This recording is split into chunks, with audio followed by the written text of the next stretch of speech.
Guys, kaya pala nawala yung automatic clutch niya kasi naputol pala yung yung stopper ng clutch niya. Ito.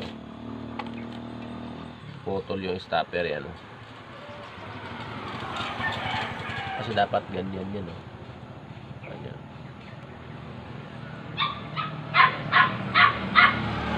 Ito na putol.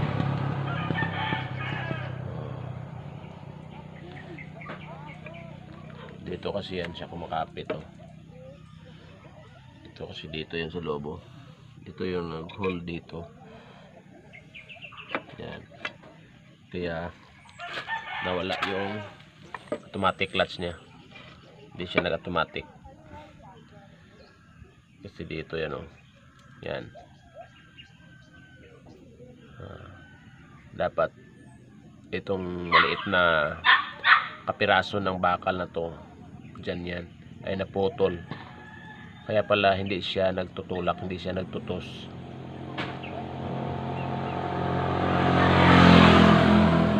Ito kasi yung toser niya yun. Yan, o.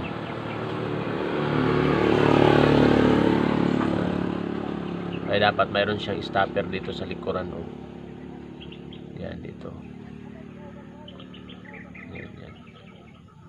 Dapat dito yan, o. Yan. So ngayon, ito yung hanapan natin ng paraan ngayon na ibabalik natin to. May welding ako dito, weldingin ko na lang dito. Sandiran muna natin, guys. Kailangan natin makuha itong bukol niya kasi para maipasok natin ng husto tong niya, yung pin na holder po itong toser na to. Yan. So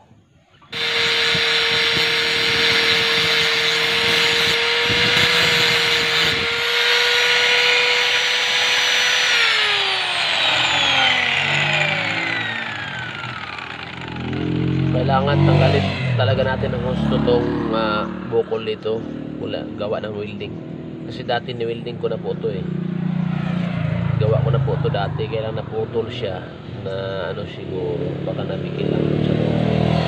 Yan. Kailangan po dito, guys, kailangan tumagos yung butas. Ayan, itong butas na to dito, ayan, may butas yan, kailangan tumagos po para kapit na kapit po yung toser dito na ilagay natin. So kailangan natin ng barina.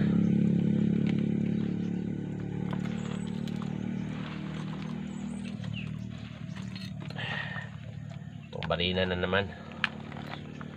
Yan.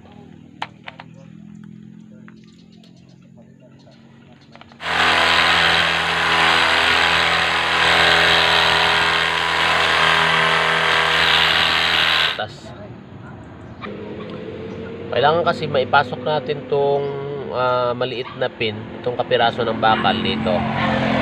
Ayan. Ito po kasi yung magsisilbing holder doon sa may cup. Ito po, nag-hold po itong toser para hindi po siya gumagalaw. Ito kasi yung nagtutos ng lining doon para mag-automatic clutch po siya. Ayan, so kailangan kasi ganyan yung itsura niya. Yan, kaya natin i-welding dito sa likuran para kumapit at itibay siya.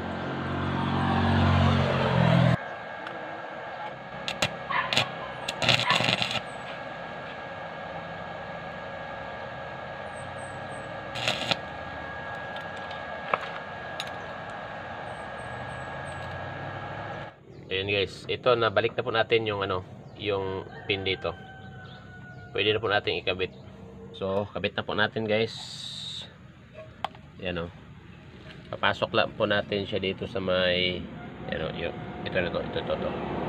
Yan. Ito yung bakal po na maliit, dito po natin ipapasok nito. Yan. So kailangan yan,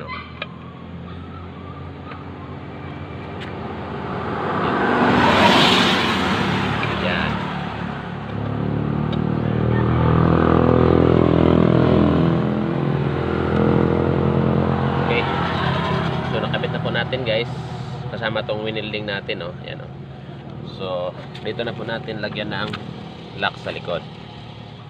Ito yan.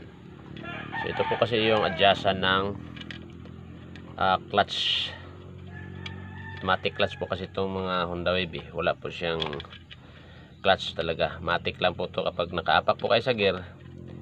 Pagka hindi nyo po bibitawan yung pag-apak, yan po, pwede nyo pong i-revolution o i-jing-jing nyo po. Kapit na po natin. So, balik na po natin dito sa makina. Kapag nag-adjust po pala kayo ng clutch guys, dito nyo po adjustan ito. Ikutin nyo siyang pakaliwa. Huwag pa kanan ha, pakaliwa. Para magtutos yan ng ganun. Para okay yung apak. Ito po yung connecting doon po sa may shifter. Yan.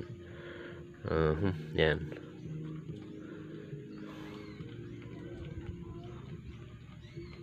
Konektado po to sa may pedal. Doon sa may pedal sa kanyang kambyada doon sa kabila. Tapos ito yung shifter niya.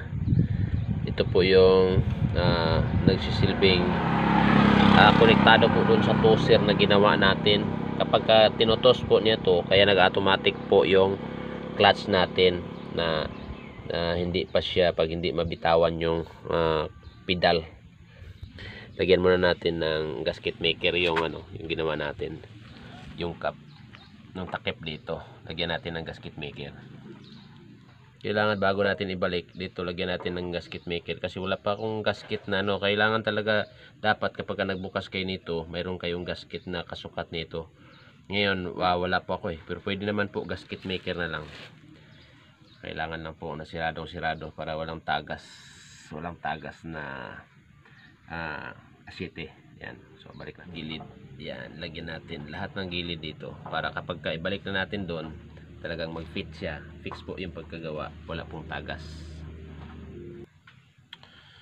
Lagyan po natin yung bawat gilid niya para hindi po lalabas yung asite. Yan.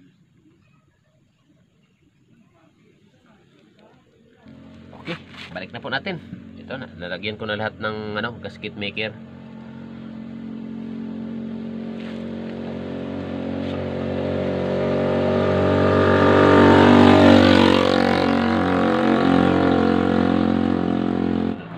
Iba maikli. Kaya